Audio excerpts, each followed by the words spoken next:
Welcome to Kiss the Reviews. I'm Armando. That's Corey. And today we're doing 1991's New Jack City.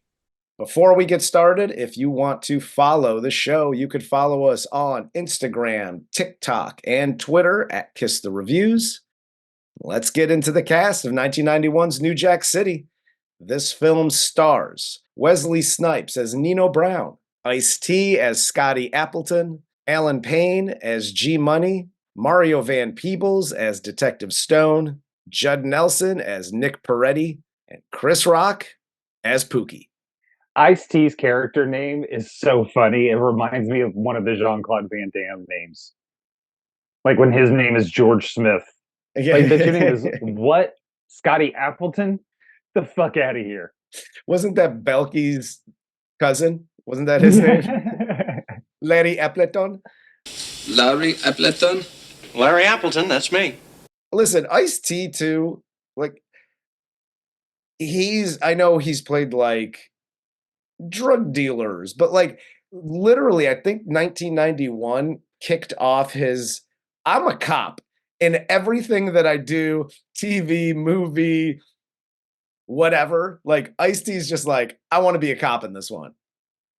Yeah, if you ever wondered if Ice-T was like a real life hustler, he is, because he put out a song called Cop Killer and then became a cop on TV for the next like 50 years.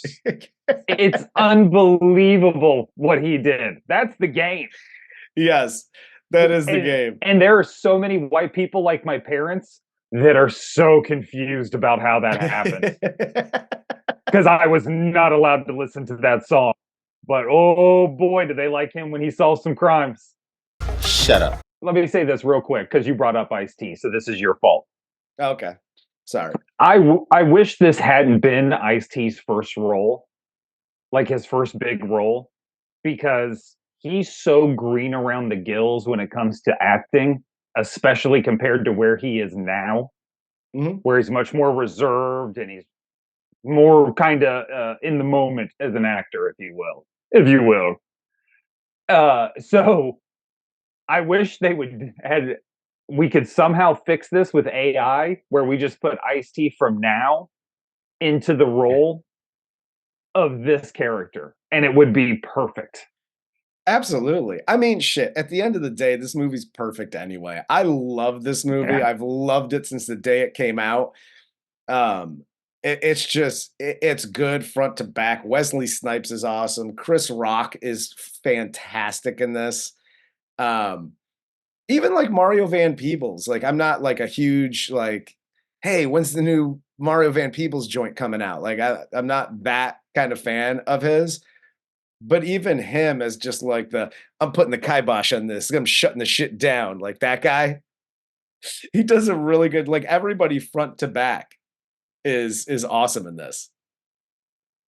Yeah, no, this movie's iconic. I'm gonna shit on it a lot, but it's only because this was like compared to what we got now. Like, let's just say New Jack City versus a cop show like The Wire. It ain't even a contest. No. Not even close. That being said, I will not tolerate anyone else outside of this show fucking with New Jack City, because this movie is amazing. It is. The only unbelievable part is Judd Nelson is a Dago. Like, that's the only unbelievable part in this. I do like these movies, these late 80s, early 90s movies, where basically there are two types of people in New York, black and Italian. That's it. And if you're black, you are all the way stereotype black. And if you're Italian, you are all the way stereotype Italian. Yep. Yeah, the only thing that could have made Judd Nelson even more stereotypical Italian is if he talk like this. Hey, Ice-T, let's go get the crack guy. Like that's literally it. But hey man, you need to chill out. We'll get the crack guy later. Let's go play some basketball. I cannot play basketball. I'm Italian. We play the soccer here. A dribble. I know you can. This film opens with Nino Brown and Dada Man holding a guy off the side of a bridge and then dropping him. We also have the shot of Pookie jacking Scotty Appleton, and and Scotty chases Pookie until he shoots him in the ankle. And this is the big reveal at the beginning. Like, Scotty's an undercover cop, and he's trying to crack down on crack in the streets and yada yada. I like that they don't really refer to it as crack. Like, everything at the beginning of this is like free base cocaine. Like, they mention cocaine more. Like, I don't know. I'd have to look because we don't do research here. When it just became crack, and it wasn't like crack cocaine, freebasing cocaine, like any of that shit. Yeah, you'll have to ask Reagan and the CIA on how they marketed that exactly. Exactly. We know what you did. We know what you did. You dirty motherfuckers. Cocksuckers. We then have G Money. He introduces Nino to this new shit he's been selling, freebase crack cocaine. And Nino then decides to take over an entire apartment building called the Carter for their like base of operations. And Nino and his crew take control of the apartment complex by force. They start setting up their whole base of operation there, and they name their organization the CMB, Cash Money Brothers. All I kept thinking of was Lil Wayne. Every time they brought up Cash Money, I was like, yeah, where Wayne at? This was stupendous. Yes. And look, I know a lot of people are like, you gotta crawl before you can walk, and then you run, and fuck that. I'm with Nino. Run up in and take over an entire apartment complex. Yep. That's how you set up. Hands down. And the way he, like, this kind of starts like a little bit where you see them, like, once they get set up, you get the computer set up, which, dude, how does anybody in the hood know about fucking Microsoft at this point? It's fucking amazing. I loved how they, you get the computers and like they're having job interviews like they're a Fortune 500 company. Pookie says later they made him fill out a job application. Yeah. Yep. How proficient are you at Outlook? How good are you with the emails? Are you good with that? Can you put an Excel spreadsheet together? Be like, dude, I died of dysentery on the Oregon Trail 3 times last week. I don't know what the fuck these things are. Are you kidding me? Yeah, this is the best, like, Microsoft commercial. Is just like shooting it in the Carter with everybody like clickety clack. Do you have a crack operation that you need to keep tabs on? Microsoft Office. Corey's life lessons. Hi, kids. Uncle Corey here. Learn computers, because if you don't, you're working with your titties out, shoveling drugs into Ziploc bags. Yes. Those are your options in the workforce these days, boys and girls. So learn what the fuck a computer is and how to work it. Absolutely. Don't be like your Uncle Corey. Yeah. Corey's working with his titties out every day. Every day. Every day. I got more holes in my brain than Wendy Williams does. That was so fucked up. I'm sorry, Wendy. That was fucked up. That was so fucked up. So, flash forward. Nino has expanded. Armando said, get me out of here as fast as we can. Yes. Zoom. So, flash forward. And Nino has expanded his empire. Detective Stone wants to bring Nino down. but he wants Scotty Appleton, a New Jack City cop, to take down a New Jack gangster. So Stone then convinces Scotty to infiltrate Nino's organization with Nick Peretti. And Nick is a crazy man. It's like him, Mel Gibson, like all of these cops, and like you have to have like you gotta get like an angry cop, and then you got like the minute it's like a black and a white cop, the black cop's like angry and he wants to clean up the streets, and then like the white cop is like just nuts, just a lunatic. Yes. Like, a complete fucking psycho. They even refer to him like, oh, he's a, and this is what fucks with me in all these movies, like Lethal Weapon, like this, where they're like, oh, he's an ex-psycho jarhead. Not everybody from the military that joins the cops are fucking psychos. I mean, you are, because why are you taking that pay? You're psychotic. You could get much better pay elsewhere right now. But yeah, dude, come on. Dude. That whole fucking trope is so played out. And this was where I talk about like The Wire and what gets me. And I know two totally different things. It's a movie, it's a TV show, it's introducing crack to people, it's well into the crack game in Baltimore. Night and day, totally understand. But this is my point when I brought up that, is when Stone gets the call, and he's like, the commissioner wants to see you. Bitch, he's a fucking detective. Ain't no police commissioner of New York City gonna be calling a fucking detective to see him. Get the fuck out of here. That's insane. Yes. Yes. And then just like the whole interaction, I got the mayor and the governor up my ass on this, Stone. Fix it. Never saw that fucking guy before, have we? Jesus, Murphy. It's like ChatGPT wrote this script before it was invented. This is fucking insane. Absolutely. Those are the specific points I bring up when I mention shows like The Wire, what we get now. Yeah. Where it's a lot more detailed, it's a lot more inside. And I know, again, not what they're trying to show here. Yeah. But it does add something to it, and it costs you nothing to have just some kind of proper communication. Yeah. That's all.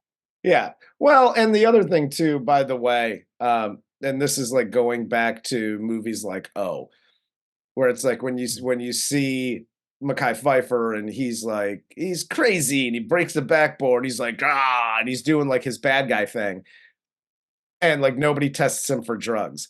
Somebody's testing Nick Peretti for like at least cocaine at the very least, because cool, you're like unorthodox cop. That's fine. I get it. Stories and things, right?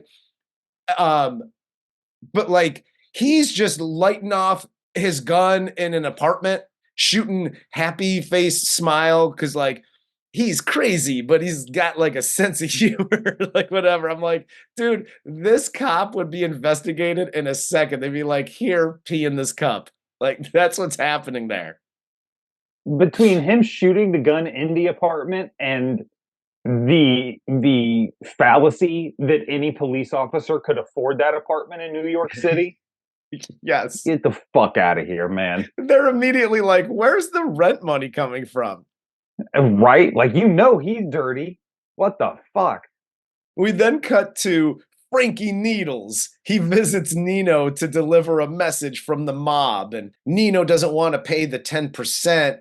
Scotty and Peretti start watching Nino giving out food and gifts to the poor. And this is where we see Pookie again, who's now a crackhead, and Scotty recruits Pookie to be able to infiltrate Nino's, operation or whatever. And yeah, this is weird because Pookie is full on yellow butter fucking teeth crackhead all the way, right? Literally took a turkey and is like, who wants to buy a turkey? Like, he's fucking gone. And not only does Nino go, clean yourself up, I'll give you a job. But Scotty's like, I see something in this kid, and forces him into rehab so he can be a CI? Yes. Like, the recruitment drive here for Pookie's employment is batshit crazy. And the fact that Pookie actually works himself up into the crack room.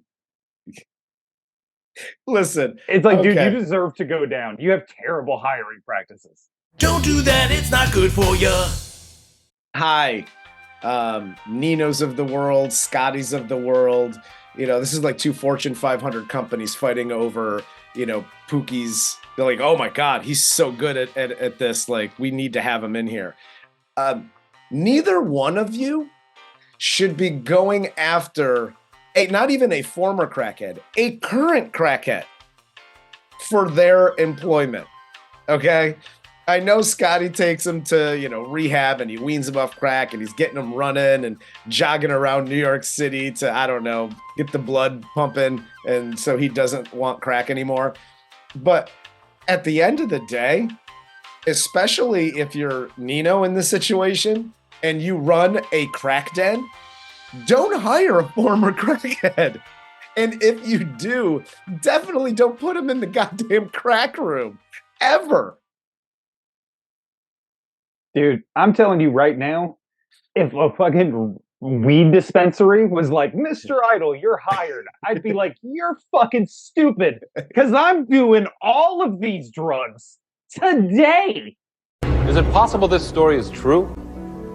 Yes, it is. Pookie here later explains to the cops how to get into the Carter and Nino's whole setup. And then Pookie gets some high-tech cameras and shit to surveil the Carter and like the belt camera. And by the way, in the 90s, like, I know nowadays surveillance tech is like incredible.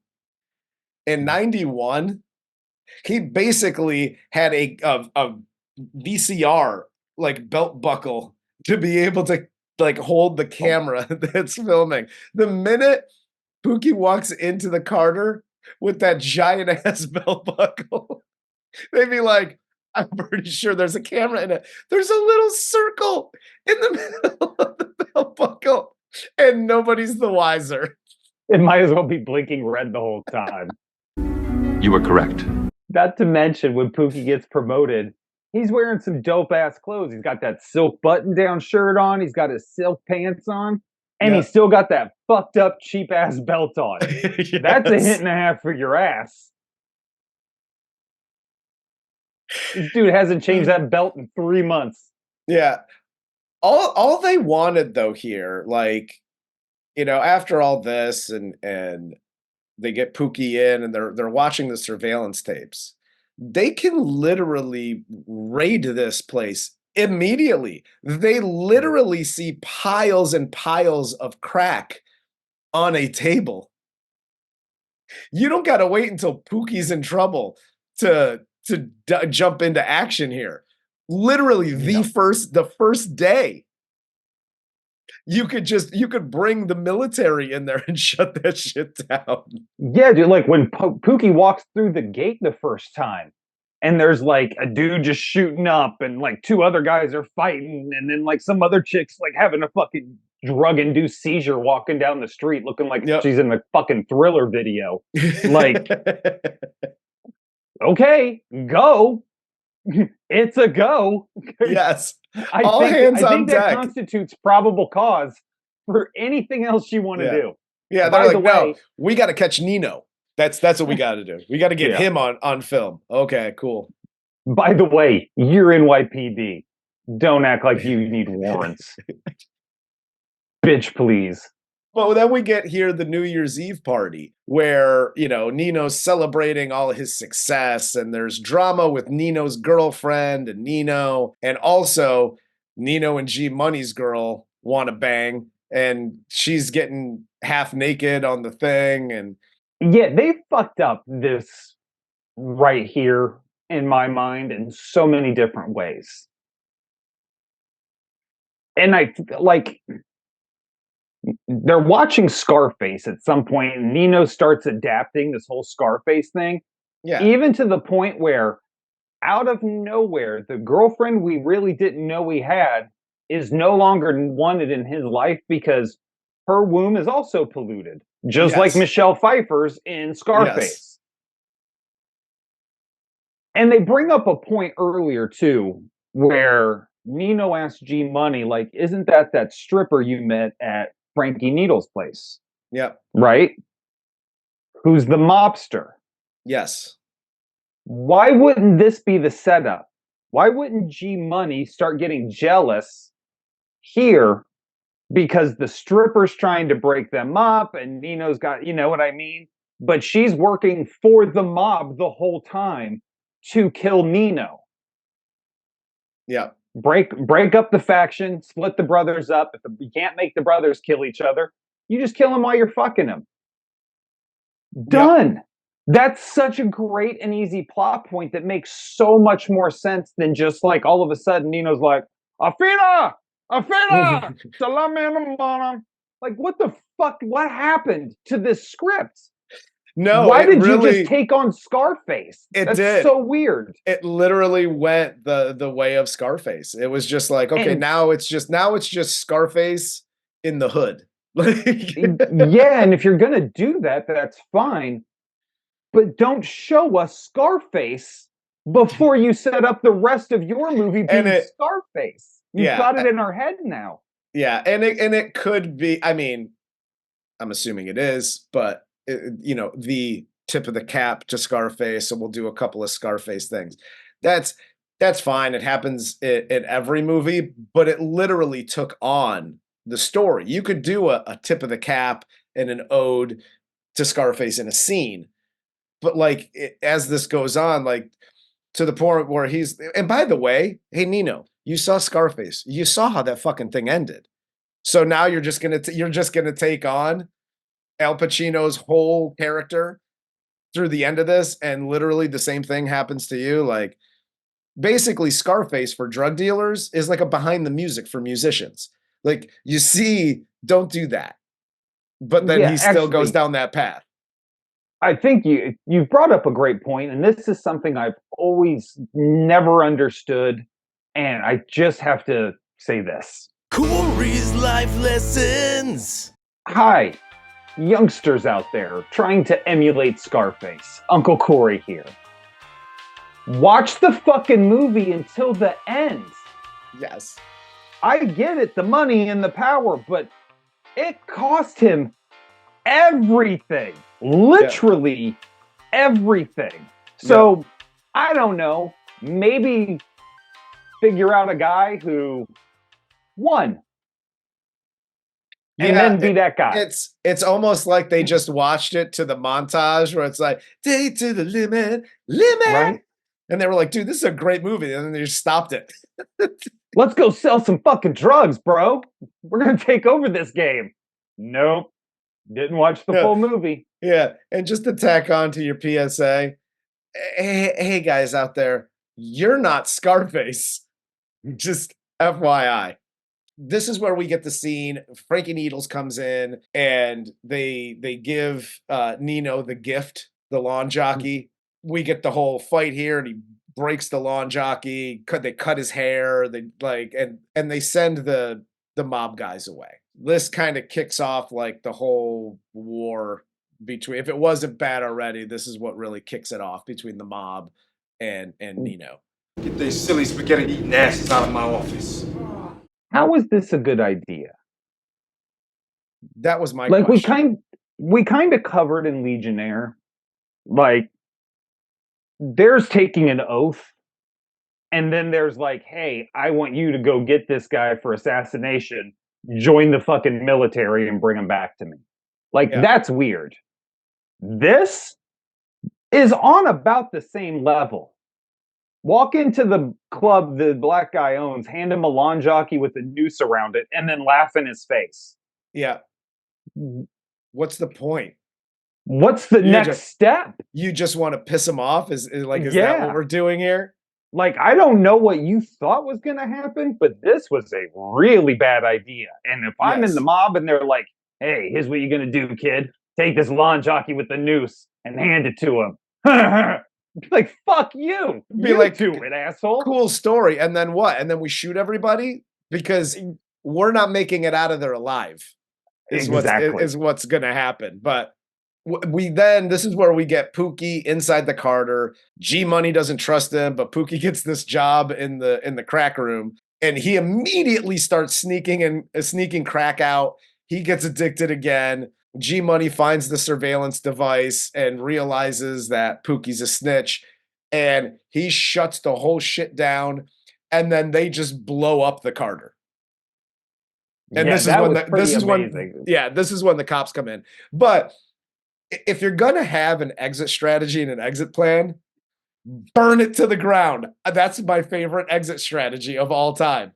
Immediately. It wasn't even like, hey, we should call and check on this and figure out what they know. It was, oh shit, he's got a wire. Hit the fucking button. We're burning this whole motherfucking place down. Yes. Love it. Yeah. That's gangster as fuck. Yes, it is. Yes, it is. But then they defuse the bomb that's attached to Pookie's dead body here, and with only a few seconds to spare, because you got to have one of those moments in the movie too. And I love that it's just like, pull the wire. This is one thing I noticed, and I don't know if this was an editing mistake or what happened, but they do the thing where like pull the wire at the same time, and they yank the wires out, and the audio. The countdown is sped up. It's beep, beep, beep, beep, beep, beep, beep. Yeah. But the seconds are just still ticking away normally. Yeah. It's like the scary sound was supposed to do something, like nothing sped up on that clock whatsoever. And also, that's not how bombs work. You don't just randomly pull wires until it stops. That bomb would have fucking detonated. You were right. I think it's the red one, the blue one, the green one, the yellow one. Wow, we'd just yank them all. It's fine. Oh, well, then he goes colorblind. He's like, I think one of these is brown. You got 6 flashlights on it. You can't see what the brown one is? You stupid shit. You pulled 2 reds and a blue.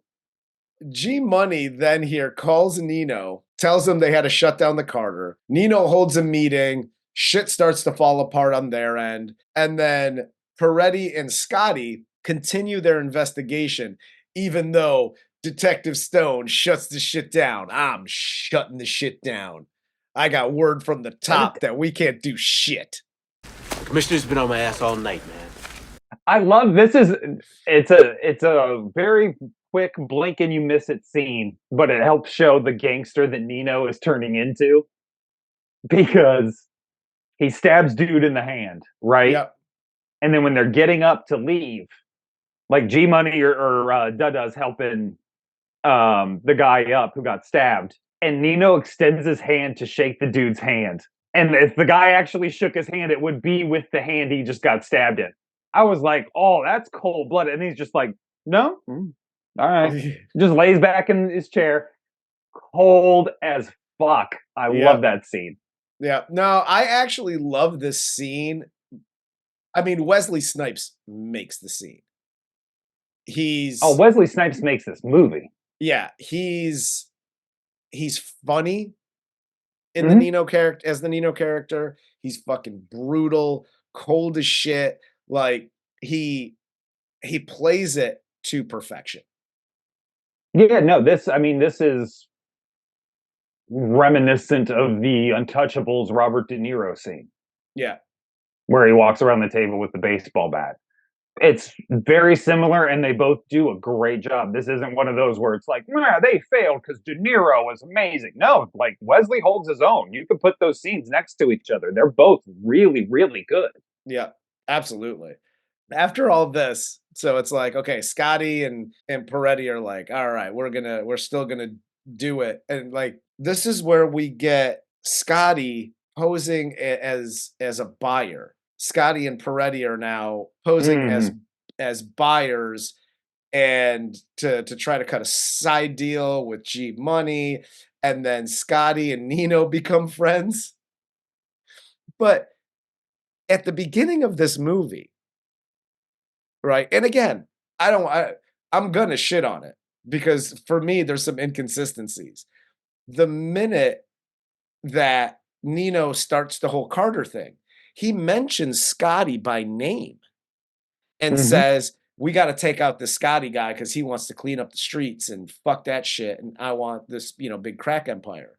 I know it was like quote unquote pre-internet. It wasn't. It was the internet in its infancy.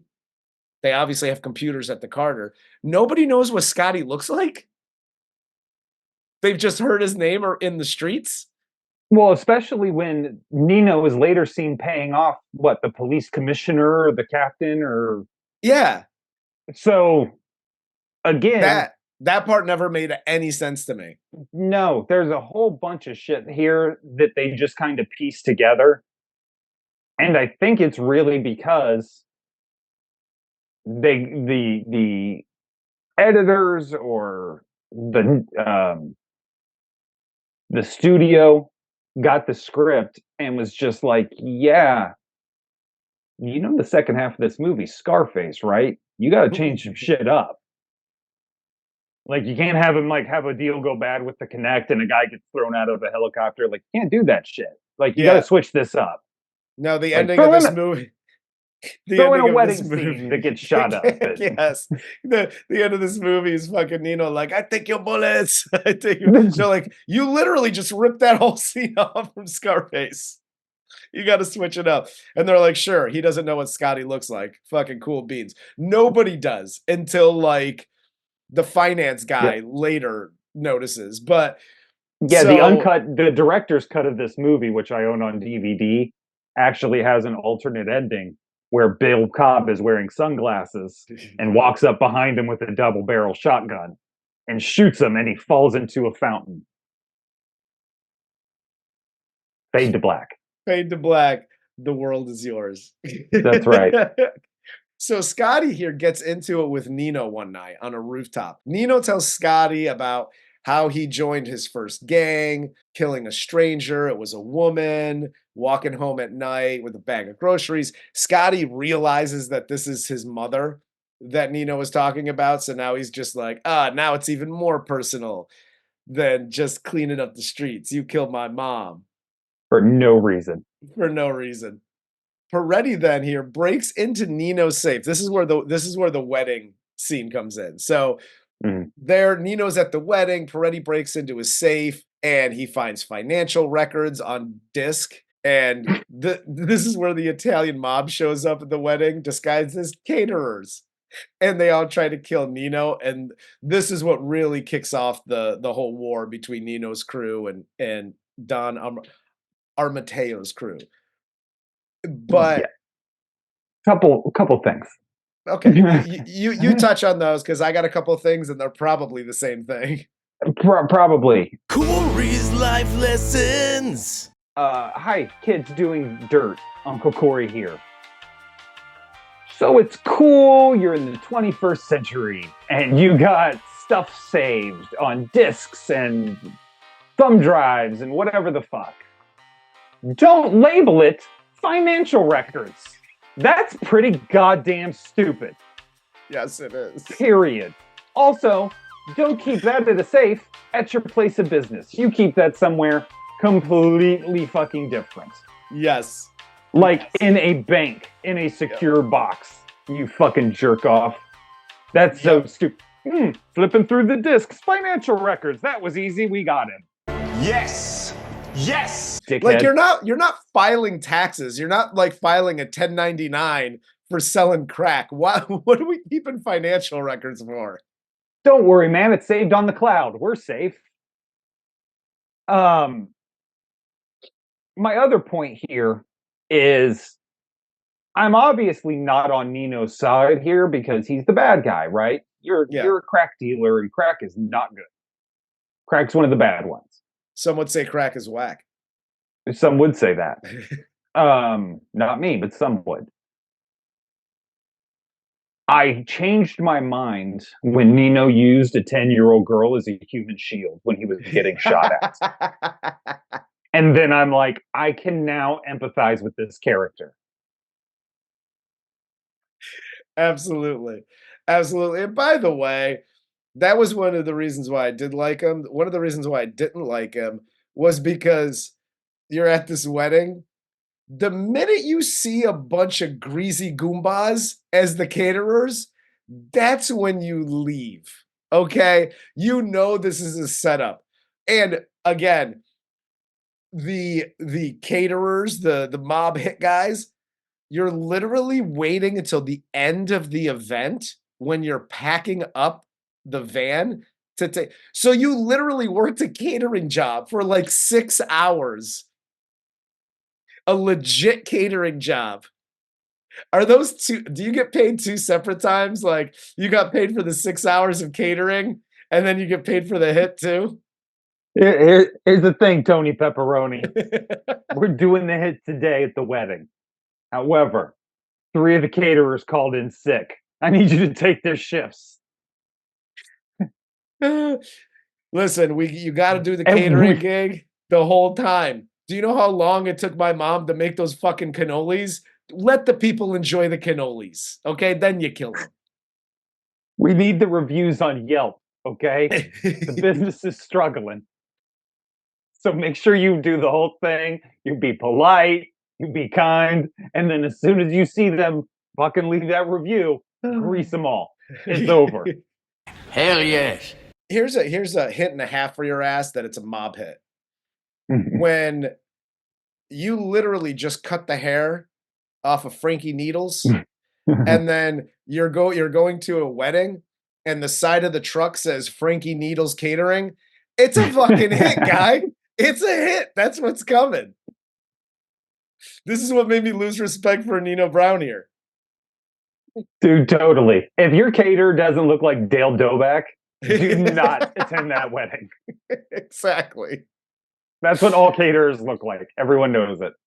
But then this is where we get the whole drug deal where Kareem finally recognizes Scotty as the cop who shot Pookie. And then a shootout ensues. Scotty saves Peretti. Peretti returns the favor and saves Scotty. And afterwards, Nino and G Money get away. They meet on a rooftop and they argue about their friendship and business partnership. And then Nino just kills G Money here.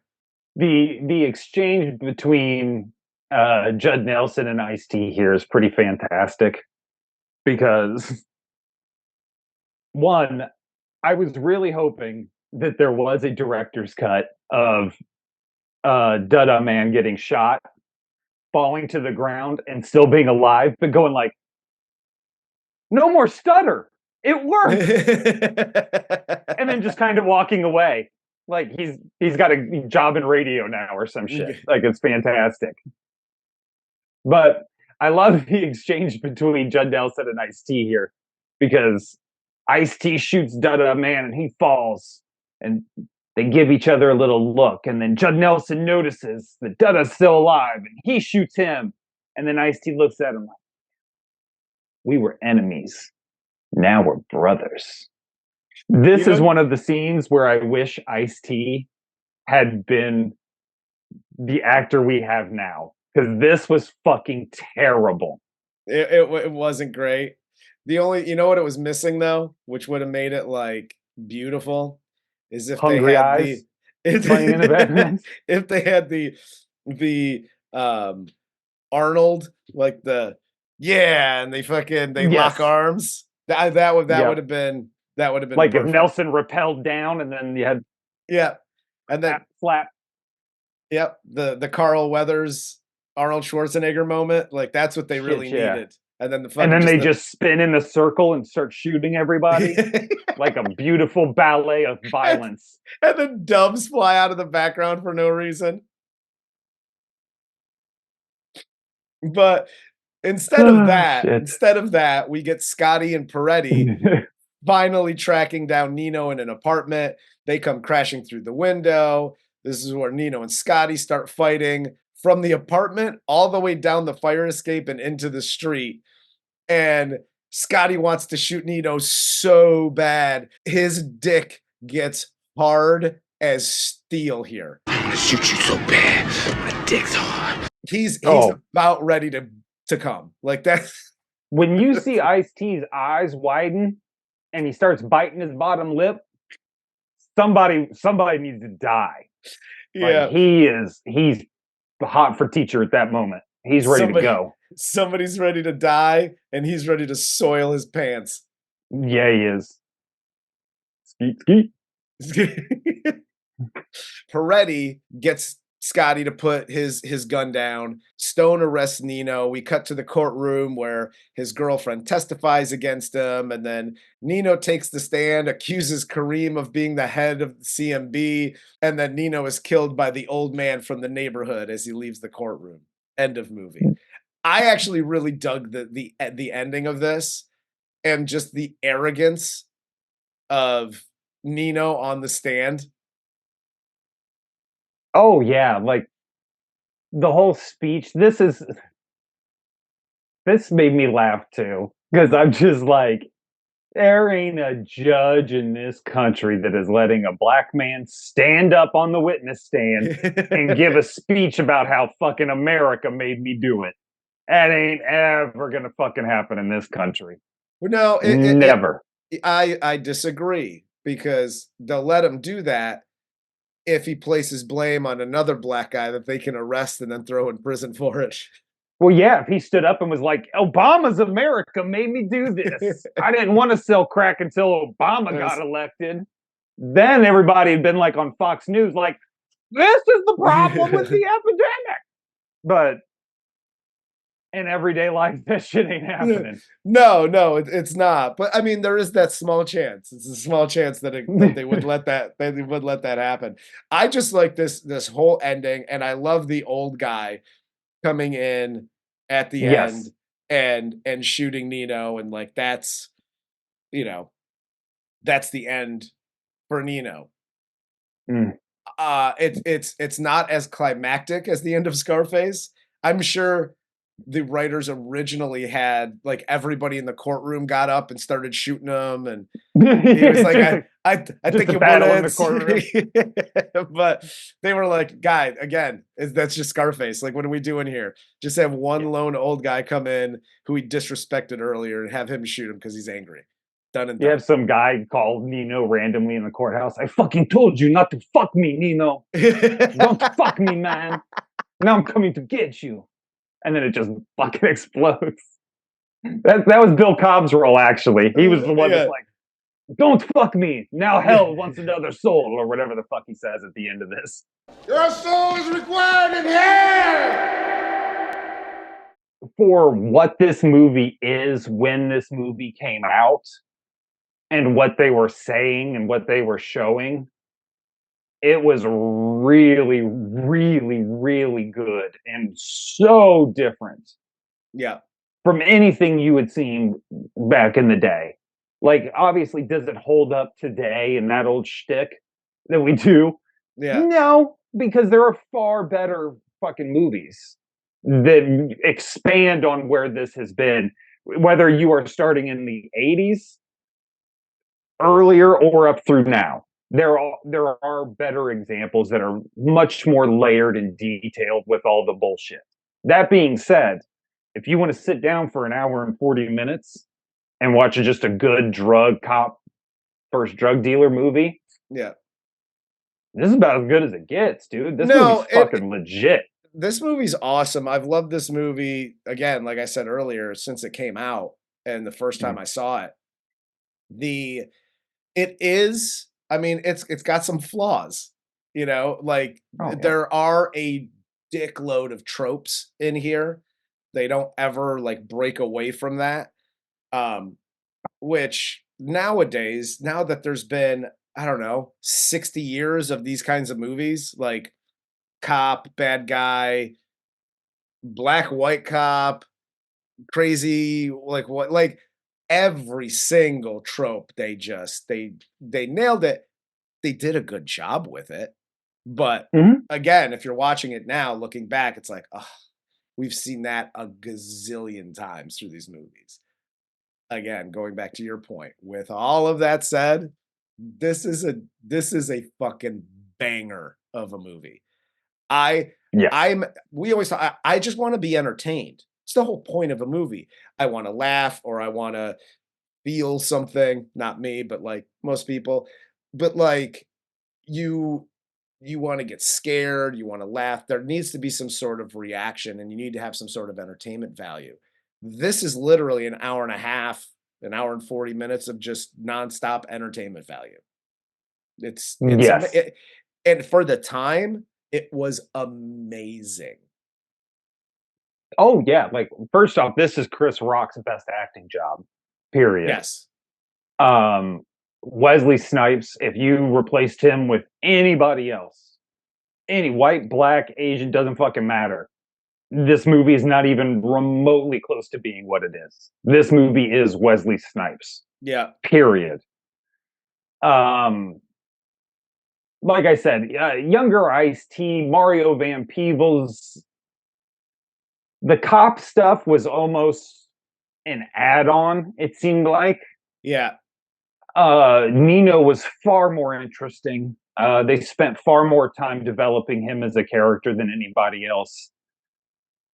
But like I said, I'm looking at this movie as a critic, just as a guy that wants to sit down and watch a movie. If I go to my boys' house and they're like, "Yo, New Jack City's on," we're not fucking playing PlayStation. We're watching goddamn New Jack City. 100%. You know what I mean? Yeah. We're firing up a fucking Blizz and watching New Jack City. Period. Yep. Absolutely. Yeah, I mean, I got nothing else, man. I got nothing but respect for this movie. I love this movie. And again, going back to earlier, the Nino character and Wesley Snipes' portrayal of the Nino character is just, it makes the movie. 100%. But that's all I got, man. You got anything else for this one? Nah, man, I want to go smoke some crack. All right, we'll let you do that. Hey, kids, don't smoke crack. For Corey, I'm Armando. This is Kiss the Reviews, and this was 1991's New Jack City. Don't you owe me $5? I'll buy a turkey off you for $3.